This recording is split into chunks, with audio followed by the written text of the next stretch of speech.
Nah.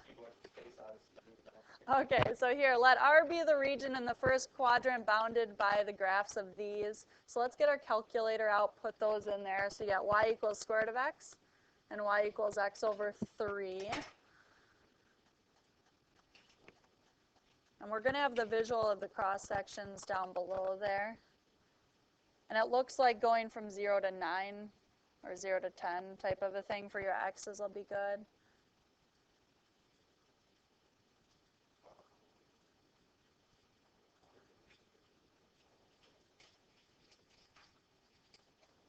Okay, so here's what I have on my calculator. I've got the equations and my y1 and y2. My window I've got here from like 0 to 10 and 0 to 4 would be plenty. And then here's the graph. So we're taking a look at that. It says find the area of R. So to find the area of R, what are we going to do? That part we should be good at.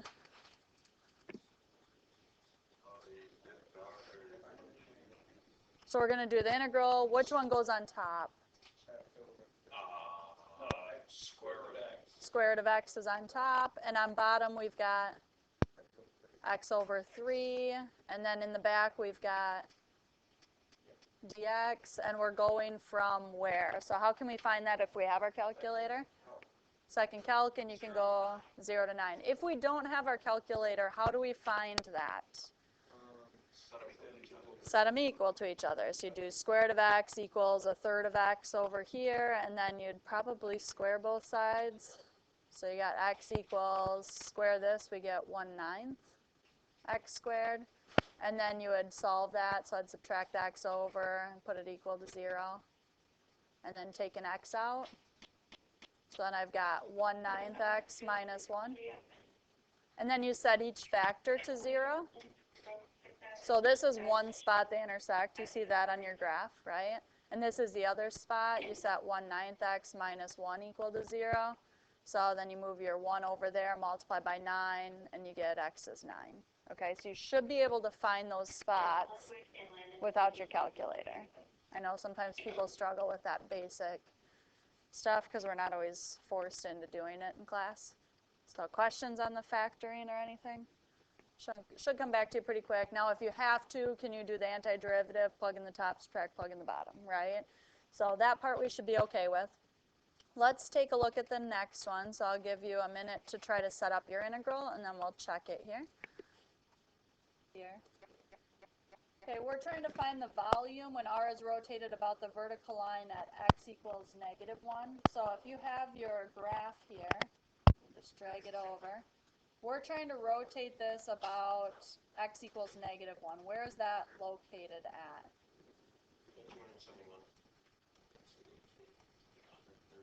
We're talking over here when our x value is -1 would be like here, right? Okay, so we have to be careful when we're rotating this area around that spot there with our, 1 changing it slightly. I heard a lot of people saying the right thing, and I know people are thinking through it here.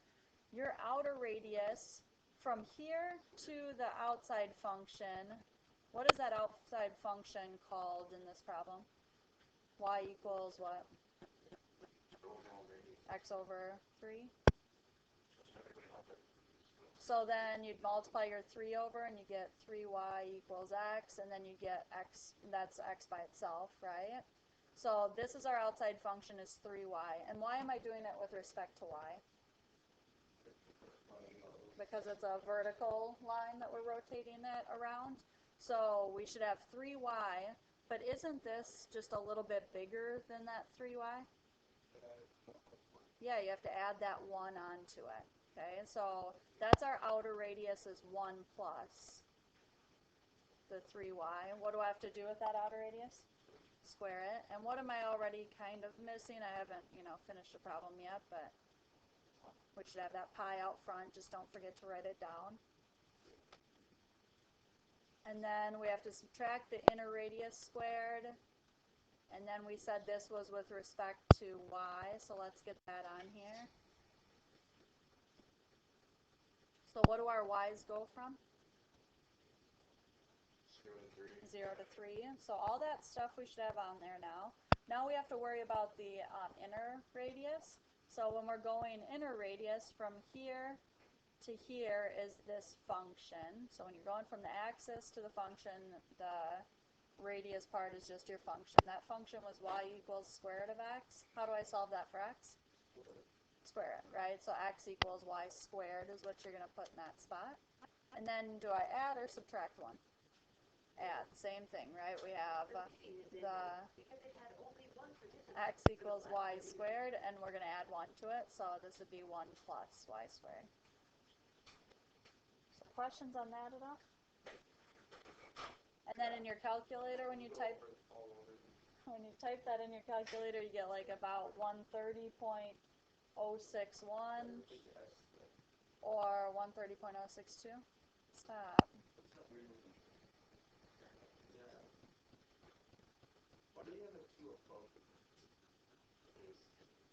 Kids are being mean. Does anyone have any like actual questions?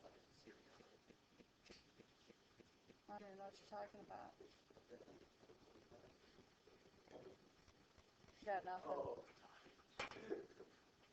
Okay, let's go to part C, because part C is the harder part here, and I want you to think through it and try to do it.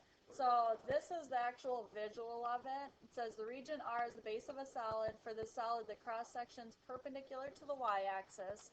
So you go at your y-axis, and you're talking perpendicular this way, are semicircles. So we're talking semicircles. To find the area of a semicircle, how do I do that? 1/2, and then we got our pi r squared. Okay, if you get this one correct, have your integral set up correct, I think you're pretty set for cross sections, because this one's extremely difficult in comparison to like squares and rectangles. It's very easy to mess something up even if you understand it. So I'm going to let you think through it for a minute here. Now, inside, when you're trying to find volume, you put your area inside of here, right? So think about it that way, and I'll give you, I don't know, we'll see when people are ready, maybe 4 or 5 minutes to try to get it set up there. And actually find the volume, so you can use your calculator to find what the volume is when you get it. Okay, so when you're talking about the area of this, how I would kind of write it here is we've got our half, and then pi could go out here, I suppose, and then your r squared in here. And is it with respect to x or with respect to y? Y. So I would write it like that to get started. What are your limits going to be? 0 to 3.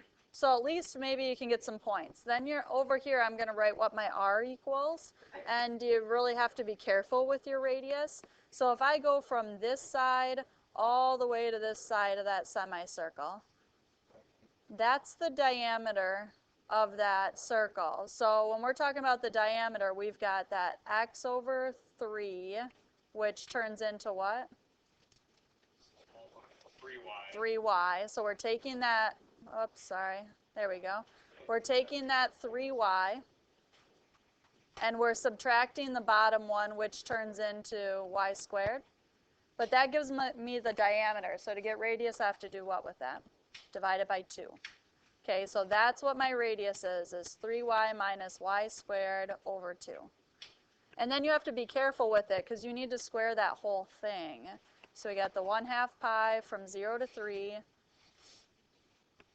When I take 3y minus y squared over 2 and then square it, what's that going to give me for a constant out front? Yeah, because this turns into a 4 in the denominator.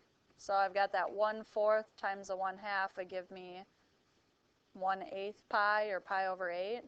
So you have to just be ready for that on maybe like a multiple choice, switching what yours looks like. And then in here we just have the 3y minus y squared, dy. And then you can type that in your calculator. You should end up with 3.181 or 3.180. Questions on that? It's definitely not crazy easy by any means. That's the hardest stuff you'll probably have to do. Y is what? Y is